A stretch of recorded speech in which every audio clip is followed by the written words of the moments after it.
Harris, सबसे पहले मुझे बताइए कि आप रेजिडेंशियल और कमर्शियल में से खुद को अगर चूज करना हो तो क्या चूज करेंगे और क्यों? अभिषेक, तो आपने जो क्वेश्चन पूछा है ना, ये बहुत वेरी करता है पर्सन टू पर्सन पे। तो सबसे पहले तो मैं आपको ये बताना चाहता हूँ कि जब भी हम किसी भी क्लाइंट से बात करते हैं तो उससे सबसे पहले ये पूछते हैं कि आपका रिक्वायरमेंट क्या है। That is the most important. Why? जब तक हमें क्लाइंट का रिक्वायरमेंट नहीं पता चलेगा, we can not guide that client कि करना क्या है। अब क्लाइंट ने बोला मुझे रहने के लिए मकान चाहिए, तो रेजिडेंशियल है, तो फिर रेजिडेंशियल के भी अंदर वो हो जाता है कि आप इमीडिएटली रेडी टू मूव देख रहे हो या ऑफ प्लान देख रहे हो। आज की बूमिंग मार्केट में there are 3 phases of appreciation. What are the 3 phases of appreciation? Firstly, जिस टाइम पे लॉन्च होता है उससे रेडी टू मूव होने तक जो 3 से 4 साल होते हैं, वो आपको कैपिटल एप्रिसिएशन, वो प्रॉपर्टी बढ़ती है हर साल 10 से 15%। सेकेंड फेज, जिस टाइम पे आपका प्रॉपर्टी रेडी होती है, उस टाइम पे वो कम्युनिटी डेवलप हो रही होती है, उसके अंदर क्लब आ रहा होता है, हॉस्पिटल्स बन रहे होते हैं, हॉस्पिटल्स आ रहे होते हैं, और अंदर पार्क बन रहे होते हैं, लॉन बन रहे होते हैं, एमिनिटीज जो एक सोसाइटी के अंदर होती है।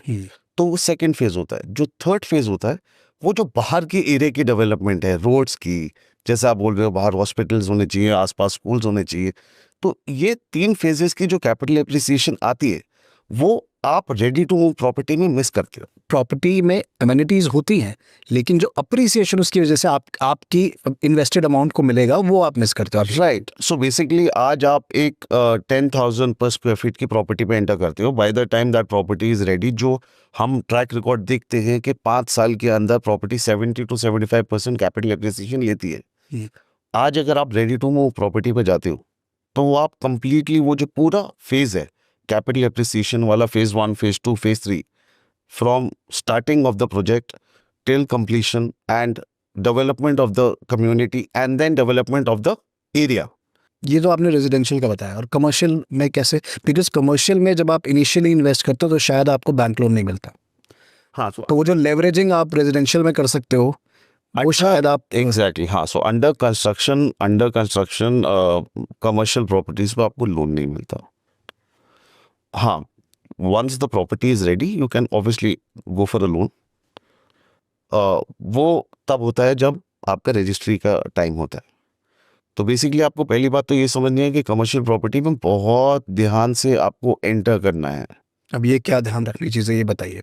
तो कमर्शियल प्रॉपर्टी की मैं बात करूं तो मैंने आपको पहले भी अपने बारे में बताया है कि मेरे को ऐसा लगता है कि ताला चाबी वाली चीज़ बेस्ट है। आप अगर आज कमर्शियल में इन्वेस्ट करना चाहते हो तो आइडियली लॉकेबल यूनिट्स लिए, and even if you go for virtual properties, जो वर्चुअल आजकल बहुत चल रहा है। जैसे मैं आपको एक एग्जांपल देता हूँ, आपको बड़ी हैरानी होगी।